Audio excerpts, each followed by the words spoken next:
शंकर शिव शंभो शंकर शिव शंकर शिव शंभो शिव शंकर शिव शंभो शंकर शिव शंकर शिव शंभो। हर हर गंगे जय मां गंगे। देश की सबसे बड़ी धार्मिक कावड़ यात्रा की शुरुआत हो गई है। हमारे साथ महामंडलेश्वर मौजूद है, इन्हीं से जानते हैं आखिर कावड़ मेले का क्या महत्व है। गुरुजी बहुत बहुत स्वागत है आपका तिलक पत्रिका पे। देश की सबसे बड़ी धार्मिक यात्रा शुरू हो गई है, आपकी द्वारा क्या कावड़ियों को संदेश दिया जाता है?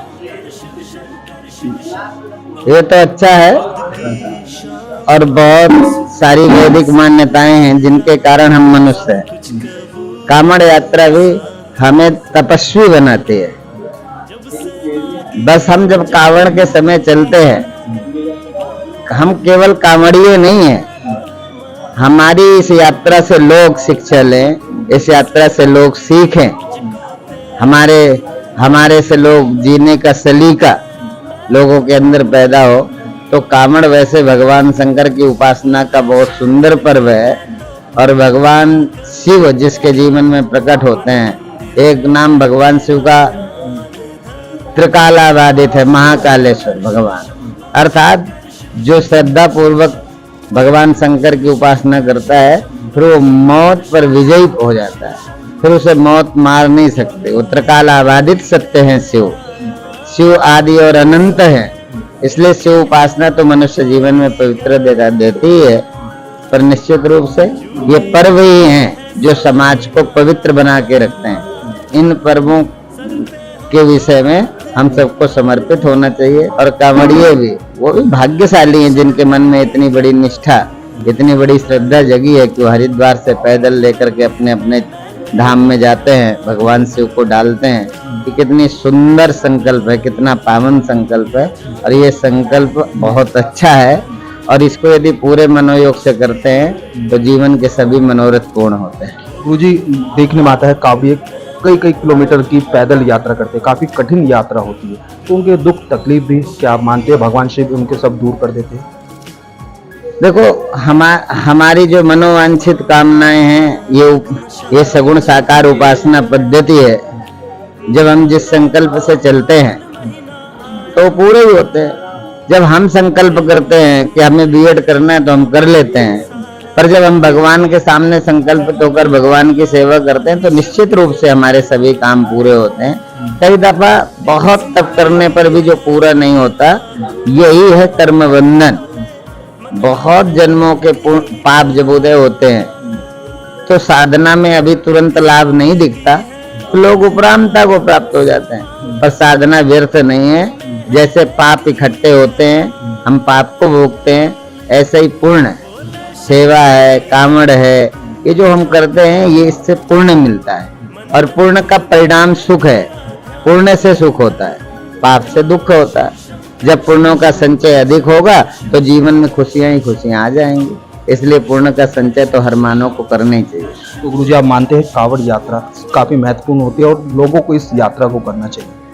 हाँ, जिनमें सामर्थ्य है करनी चाहिए, समय हो सामर्थ्य हो।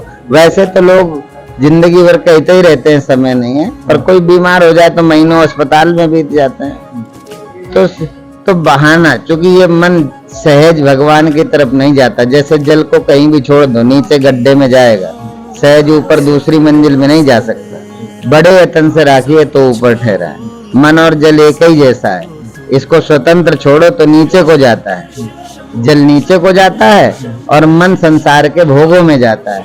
यदि इसे साधना से रखो तो ऊपर चला जाता है। तो साधना तो आवश्यक है और बहुत अच्छा है, जिनमें सामर्थ्य करनी चाहिए और करोगे यही तो भगवान की सेवा है। और क्या है, हमारे ऊपर जो देव ऋण है वो देव ऋण ऐसे ही तो चुकता है भगवान की याद से, सेवा से, उपासना से।